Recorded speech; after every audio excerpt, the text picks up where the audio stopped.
బాగున్నావా అక్క? బాగున్నారా? మీరు బాగున్నారా రా?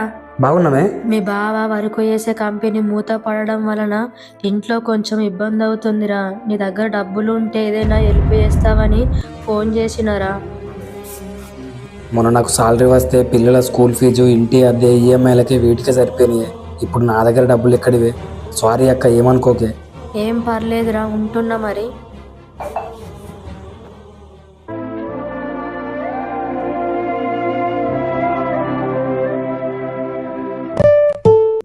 ఏంట్రా అప్పుడు డబ్బులు లేవన్నావు, ఇప్పుడు పంపించావు? అప్పుడు లేకుండే అక్క, ఇప్పుడు ఉన్నాయి పంపించా. అక్క నీకు ఏ అవసరం పడ్డా ఈ తమ్ముడు ఉన్నాడని మర్చిపోకు. జస్ట్ మెసేజ్ చేయి, నేను చూసుకుంటా. నువ్వు నా అక్కవే. ఈ సృష్టిలో అన్ని బంధాల కంటే అక్క తమ్ముడి బంధం బాగుంటుంది. అక్కకు ఏమన్నా అయితే తమ్ముడు ఊరుకోడు, తమ్ముడికి ఏదన్నా అయితే అక్క ఊరుకోదు. ప్రతి ఇంట్లో అక్క తమ్ముడు ఉంటే ఆ ఇంట్లో ఎప్పుడు పండగే. మీరేమంటారో కామెంట్ చేయండి.